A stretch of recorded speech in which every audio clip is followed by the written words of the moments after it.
Շնորհակալություն, հարգելի գործընկերներ, սիրելի հայրենակիցներ։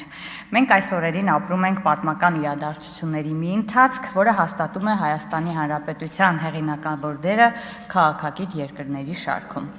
Այս օրերին Հայաստանում տեղի ունեցող իրադարձությունները գործնական արտացոլումն են այն արտաքին ու անվտանգային հավասարակշռման եւ հավասարակշռող քաղաքականության, որը վերջին տարիներին վարվում է Հայաստանի Հանրապետությունը վարչապետի գլխավորությամբ։ Հայաստանի Հանրապետությունը Եվրոպայի, Ասիայի, Ամերիկայի ու մեր տարածաշրջանի բազմաթիվ երկրների հետ արդեն հաստատել է ռազմավարական գործընկերային հարաբերություններ։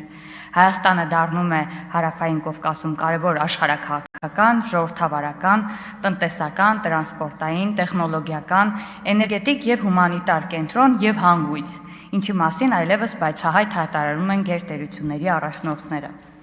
Հայաստանը անհույս ֆորպոստից վերածվել է հուսալի գործընկերոջ, հենարանի ու համագործակցության հանգույցի, տարբեր աշխարհաքաղաքական կենտրոնների եւ գերտերությունների համար։ Հայաստանը հնարավորություններ սպառող երկրից դառնում է հնարավորություններ առաջարկող երկիր։ Այս ամենը զուգահեռաբար մեծացրել է մեր երկրի աշխարհաքաղաքական դերը,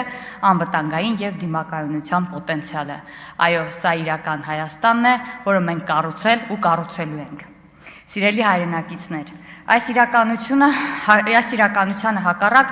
մենք ունենք երկրի ներսում գուբերնիստ խմբակներ, որոնք Հայաստանը հանուն իրենց բիզնես շահերի դարձրել էին ֆորպոստ եւ այժմ հոգեխանգարման մեջ են հայտնվել տեսնելով Հայաստանի հաջողությունները միջազգային հարաբերություններում։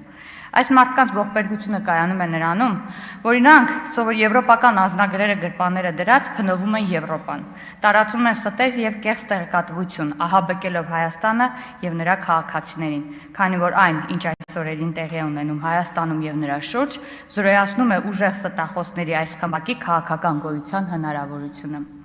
Նրանց մնում է գիտակցել իրենց թշվառությունը, համակերպել այս իրականության հետ եւ որպես երրորդ երկրների ձեռքում հիբրիդային գործիքներ մի վերջին անգամ աշխատել Հայաստանի եւ նրա շահերի դեմ։ Ինչու եմ ասում մի վերջին անգամ, քանի որ առաջիկայում ընտրություններ են եւ մեր քաղաքացիները իրենց ընտրությամբ դրսից